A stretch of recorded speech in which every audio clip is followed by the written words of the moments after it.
સુરતમાં વિદ્યુત સહાયકો અને સ્માર્ટ વીજ મીટરના મુદ્દે ધારાસભ્ય ચેતર વસાવા અને અનંત પટેલ દ્વારા ગત રોજ દક્ષિણ ગુજરાત વીજ કંપની લિમિટેડ કચેરીએ કરવામાં આવેલ વિરોધ બાદ ડીજીવીસીએલના મેનેજિંગ ડિરેક્ટર યોગેશ ચૌધરીએ પ્રતિક્રિયા આપી છે. તેમણે સ્માર્ટ મીટરની કાર્યપ્રણાલી અને કંપનીની ભરતી પ્રક્રિયા અંગે વિગતવાર માહિતી આપી હતી. તેઓએ જણાવ્યું હતું કે ડીજીવીસીએલમાં 80% કર્મચારીઓ આદિવાસી વિસ્તારના છે અને સ્માર્ટ મીટર પારદર્શક છે. ધારાસભ્યો દ્વારા સ્માર્ટ વીજ મીટર ઝડપથી ફરતા હોવા અને ઓવર બ્લિલિંગની ફરિયાદો ઉઠવા પામી હતી. આ મુદ્દે યોગેશ ચૌધરીએ સ્પષ્ટતા કરતા જણાવ્યું હતું કે ગુજરાતમાં અત્યાર સુધીમાં 16 લાખ સ્માર્ટ મીટર લાગી ચૂક્યા છે, જ્યારે દક્ષિણ ગુજરાતમાં પણ 4.5 લાખ સ્માર્ટ વીજ મીટર લગાવવામાં આવ્યા છે. તેમણે ઉમેર્યું કે સ્માર્ટ વીજ મીટર અંગે લોકોને સંપૂર્ણ સમજણ આપવામાં આવી છે અને તેમનો સારો પ્રતિસાદ મળી રહ્યો છે. મીટર ઝડપથી ચાલતું હોવા કે ઓવર બિલિંગની કોઈ પણ ફરિયાદ તેમને મળી નથી. તેમણે આ વાતને પાયાવિહોણી ગણાવી હતી. ચૌધરીએ જણાવ્યું કે દર મહિને કંપની 1 લાખથી વધુ સ્માર્ટ મીટર લગાવી રહી છે. ઘણી જગ્યાએ 1000થી વધુ મીટર પણ લગાવવામાં આવ્યા છે, જેના દ્વારા જૂના અને નવા સ્માર્ટ મીટર વચ્ચે કોઈ તફાવત નથી અને બંનેના બિલિંગ પણ એક જ સરખા આવે છે તે સાબિત થયું છે. તેમણે ખાતરી આપી હતી કે સ્માર્ટ વીજ મીટરનો લાભ પ્રજાને સારી રીતે મળશે.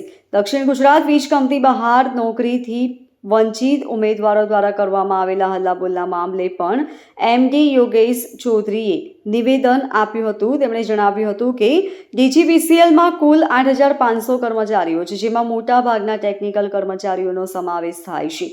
ભરતી પ્રક્રિયા સમજાવતા તેમણે કહ્યું કે કંપની દ્વારા ઇલેક્ટ્રિકલ વિભાગમાં કર્મચારીઓની શારીરિક અને લેખિત પરીક્ષા લેવામાં આવે છે. ત્યારબાદ અંતિમ રીતે પસંદ થયેલા ઉમેદવારોની વેઇટિંગ લિસ્ટ તૈયાર કરવામાં આવે છે.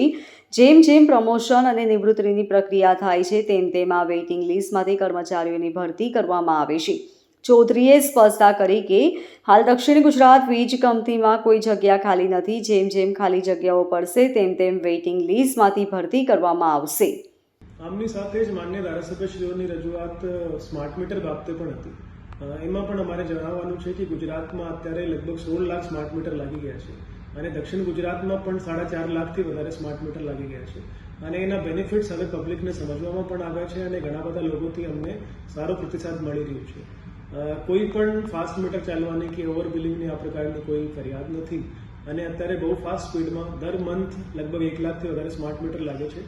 સરકારે એમાં એ પણ જાહેરાત કરી છે કે જે ઓવરઓલ મંથ સુધી પોઝિટિવ બેલેન્સ રાખતા હોય તો એમને 2% રિબેટ પણ મળે છે અને જે લોકોને મંથના એન્ડમાં પે કરવું હોય તો પણ કોઈ એમાં પ્રોબ્લેમ નથી. એમાં પ્રીપેડ મેન્ડેટરી નથી. જેને પ્રીપેડ ઈચ્છાથી કરવું હોય, પોઝિટિવ બેલેન્સ રાખતા હોય તો એમને 2%નું રિબેટ મળે છે અને જેને મંથના એન્ડમાં પે કરવું હોય તે પાસની રીતે એમાં પણ પેમેન્ટ કરી શકે છે. જ્યાં સુધી સ્માર્ટ મીટરના જે ફાસ્ટ ચાલવાની કે આ પ્રકારની રજૂઆત હોય એ બિલકુલ ખોટી છે. એમાં કોઈ સત્યતા નથી. અત્યાર સુધીમાં 4.5 લાખથી વધારે સ્માર્ટ મીટર લાગ્યા છે. એમાં કોઈ પ્રોબ્લેમ નથી આવતી. અમે હજારોમાં ચેક મીટર્સ પણ છોડ્યા છે અને અમારી પાસે ડેટા પણ અવેલેબલ છે કે ચેક મીટર્સમાં જૂના મીટર અને નવા સ્માર્ટ મીટરમાં ડેટા બિલકુલ સરખો આવે છે અને નંબર ઓફ યુનિટ્સના કન્ઝમ્પશનમાં કોઈ ડિફરન્સ આવતું નથી. એટલે અત્યારે બહુ સ્મૂથલી સ્માર્ટ મીટરના ઇન્સ્ટોલમેન્ટનું કામ ચાલી રહ્યું છે. દર મહિના દક્ષિણ ગુજરાતમાં લગભગ 1 લાખની નજીક સ્માર્ટ મીટર લાગે છે અને ઓવરઓલ ગુજરાતમાં અત્યારે 16 લાખથી વધારે સ્માર્ટ મીટર લાગી ગયા છે અને એ ફ્યુચરમાં પણ આ રીતે કામ ચાલતું રહેશે એવી અમારી પબ્લિકની અપેક્ષા પણ છે અને એનો બેનિફિટ અમે પણ ડિસ્કોમને પણ મળશે અને આ ડિસ્કોમની સાથે સાથે પબ્લિકને પણ એનો બેનિફિટ મળશે. આ પ્રકારની અમારી તૈયારી છે. Bureau report LK star news, Surat.